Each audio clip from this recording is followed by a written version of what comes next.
Allah melawan orang sombong. Itu poin pertama.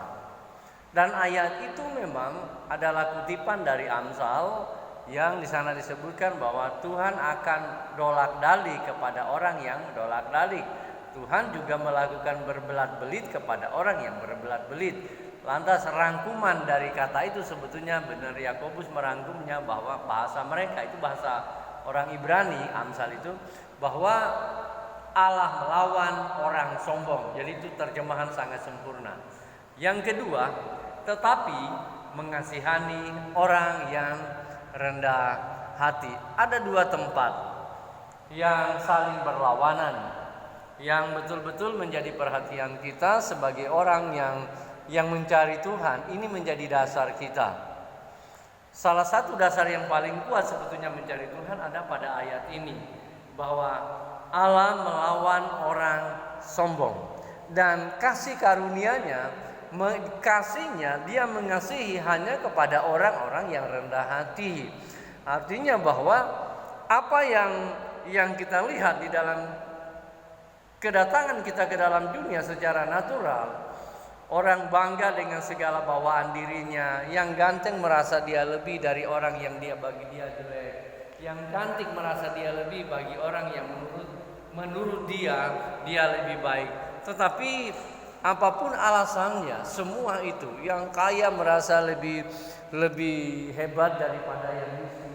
Yang miskin semakin terpuruk lagi, dia merasa minder, dia merasa tidak layak ketemu dengan orang-orang kaya, dia merasa malu dan dia merasa tidak punya harga diri. Sebetulnya dia lebih terpuruk lagi, jauh ke dalam, lebih dalam daripada satu kesombongan orang yang merasa memiliki sesuatu. Dan hidup kita memang tertata sedemikian rupa menurut Tuhan, supaya apa yang dimaksud dengan hidup sederhana itu, dia dapat peluang besar untuk selalu mengucap syukur dalam lini hidupnya. Di dalam step hidupnya, di langkah demi langkah, dia selalu memiliki peluang besar banget untuk hidup dapat mengucap syukur dengan apa yang dia merasa adalah pemberian Tuhan dalam hidupnya. Mulai dari datangnya ke dalam dunia, seluruh keberadaannya.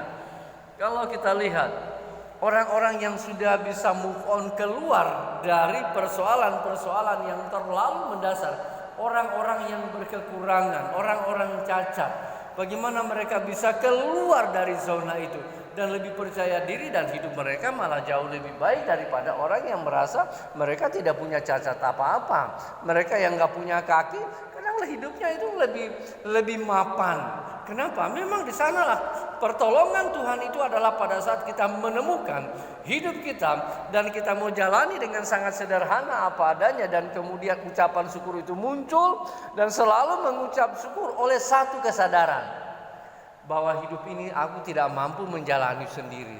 Aku perlu tangan yang lain. Aku perlu tangan Tuhan. Aku perlu yang penuh dengan kasih. Aku perlu yang penuh dengan kuasa, yaitu Tuhan itu sendiri. Kalau kita sampai ke titik itu, kita tidak akan pernah lagi melihat orang-orang itu lebih rendah dari kita, orang itu terlalu lebih dari kita. Kalau over mungkin iya, kalau dia overacting. Tetapi sekali lagi kita hanya disuruh melihatnya, dan kemudian yang baik kita ambil, yang kira-kira kita sepadan, kita jalan, kita bisa bicara bersama-sama.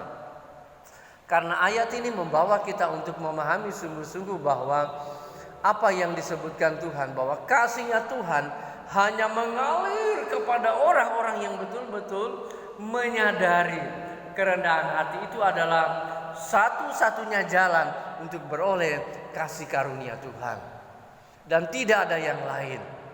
Dan ayat itu menyeluruh kepada siapapun, kepada pemerintah, kepada raja, kepada presiden, kepada menteri, kepada gubernur, bupati, sampai RT, sampai seluruh masyarakat, kepada tokoh-tokoh agama, ke ulama, ke pendeta. Dia tidak peduli ayat itu, karena memang Tuhan datang dengan satu kata yang tidak pernah mengkotak-kotakan ini buat si A, ini buat si B. Tapi ayat itu datang kepada kita untuk seluruh umat manusia, untuk menata kembali hidupnya, bahwa kasih Tuhan itu hanya turun kepada mereka yang sungguh-sungguh menyadari bahwa kerendahan hati itu menjadi modal kita untuk datang menjalani hidup ini dengan baik, dengan penuh ucapan syukur, sehingga kita tidak mudah tersandung oleh iri hati, kita tidak mudah tersandung oleh keberadaan kita yang kita ukur dengan orang lain, atau orang lain kita ukur dengan kita. Kalau kita mengukur diri kita dengan orang lain, kita merasa kita lebih rendah. Yang sesungguhnya kita ukur diri kita dengan satu pernyataan firman Tuhan itu sendiri, bahwa kasih-Nya Tuhan hanya mengalir kepada orang-orang yang betul-betul sekali lagi menyadari hanya yang rendah hati saja. Ke sana dia mengalir. Lain daripada itu Tuhan katakan, you berbelat-belit, you banyak reason, you banyak alasan. Tuhan lebih banyak alasan di dalam Amsal disampaikan, yang akhirnya dirangkum sekali lagi oleh Yakobus dengan sempurna. Allah melawan orang sombong. Kalau begitu, kalau kita memiliki banyak alasan kepada Tuhan, sebetulnya itu adalah keangkuhan hidup yang kita bawa kepada Tuhan, yang ujungnya akhirnya Tuhan katakan Allah melawan orang yang banyak alasan. Karena untuk datang kepada Tuhan, apalagi untuk keselamatan. Karena keselamatan itu menjadi prinsip banget dalam hidup ini, bukan materi. Kalau materi kita semua sama. Tuhan katakan, you sudah harus berkeringat, ya, karena sudah jatuh dalam dosa menurut Kejadian pasal 3 itu ayat 15 sampai dengan 19. You harus berkeringat, you harus berjuang begitu rupa, tetapi ketahuilah, sebetulnya sekalipun engkau jatuh dalam dosa, Tuhan tidak biarkan. Nah, tetapi ada satu usaha, ada satu sifat dengar-dengaran kita. Kenapa dia mau dengar-dengaran? Ada kerendahan hatinya. Dia menyadari siapa dirinya, sehingga pekerjaan apapun yang dia kerjakan, dia tidak akan melihat sesuatu pekerjaan ada yang terhormat, ada yang hina, ada yang rendah banget, ada yang dia kejar tinggi banget. Dan kalau seperti ini modelnya, dia belum sampai ke titik apa yang disebut dengan hidup yang menerima hidup ini. Dia akan satu saat terdampar dan kemudian kecewa. Banyak hamba Tuhan yang melayani Tuhan memang karena dia melihat orang lain. Dia melihat gereja yang besar, dan dia kemudian mengcopy paste apa yang didapat di sana. Bahwa pemberitaan di sana orang harus diberkati, bahwa orang harus penuh dengan kuasa, orang harus penuh dengan segala macam yang supranatural. Sementara Tuhan membawa kita tidak seperti itu. Tetapi Tuhan membawa kita bahwa Tuhan menyatakan kepada saya, kepada saudara, kepada kita semua yang ada di bawah kolong langit ini, ikutlah Tuhan. Dia harus menyangkal diri, memikul salib. Lantas terpenting adalah mengikut Tuhan dari waktu ke waktu. Kita mengkritik orang terlalu berlebihan juga adalah satu, seolah-olah kita menjadi orang yang paling sempurna, terlalu arogansi. Dan bagi Tuhan menjadi sebuah pernyataan yang terkadang menjadi titik balik kita datang kepada Tuhan, menjadi sesuatu sandungan bagi kita pada akhirnya. Sehingga apa yang sedang kita hadapi, kenyataan yang ada memang mendorong semua orang untuk hidup dengan penuh kerendahan hati di hadapan Tuhan. Baik itu seorang penguasa, pemimpin, seorang yang memiliki jabatan penting dalam negeri ini atau dimanapun dia berada, baik dia seorang pejabat ataupun seorang pengusaha, apapun, seharusnya kita semua sama dengan mereka yang ada di bawah kolong jembatan. Hatinya semua sama, ada kerendahan hati, dengan tidak ada keinginan untuk melihat saya terlalu lebih dari dia. Pada saat kelebihan itu adalah yang fana, maka celakalah kita.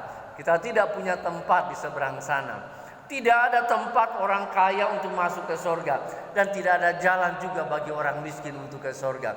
Tapi semua sama, dia memiliki jalan yang sama, bahwa Allah hanya mengasihani orang yang rendah hati.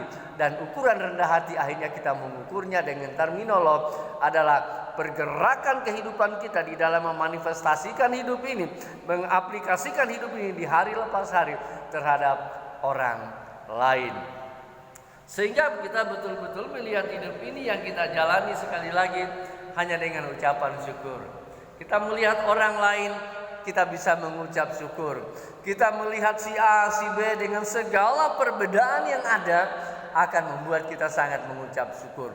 Itulah sebabnya bertemanlah dengan orang lebih banyak lagi. Pada kebangkitan Kristus ini menjadi satu kebangkitan bagi kita. Yang kita kejar sekarang bukan satu yang material yang terlalu supaya sama dengan yang lain. Tidak akan pernah sama kita. Kita bisa lebih, kita juga bisa kurang. Tetapi yang kita kejar yang sama adalah bagaimana kita beroleh kasih karunia Tuhan. Bagaimana kita beroleh kemurahan Tuhan. Bagaimana kita beroleh apa yang diinginkan oleh Tuhan mengalir dalam hidup kita. Jika hidup ini kita siapkan dengan segala kerendahan hatinya. Sehingga ada orang yang akan merasa bahwa dia tidak cocok dengan pasangannya, dia lebih ganteng atau dia lebih cantik dan lain sebagainya. Sebetulnya itu adalah bahasa-bahasa yang diblok oleh Tuhan, yang ditepis oleh Tuhan. Apa sih kelebihan? Sebentar yuk keluar juga diserempet motor mati. Kelebihan apa yang kau dapat? Tetapi betul-betul menghantar kita kalau kita menyadari kerendahan hati seseorang, sesuatu persembahan kita datang kepada Tuhan. Isilah bejana hidupku Tuhan. Mengalirlah kasih-Mu Tuhan, mengalirlah kuasa-Mu Tuhan, mengalirlah kemurahan-Mu di atas hati yang kupersembahkan kepadamu sungguh-sungguh. Dan melihat segala sesuatunya ada kemurahan Tuhan yang mengalir di tengah-tengah dunia ini. Kita tundukkan kepala, kita akan masuk di dalam doa.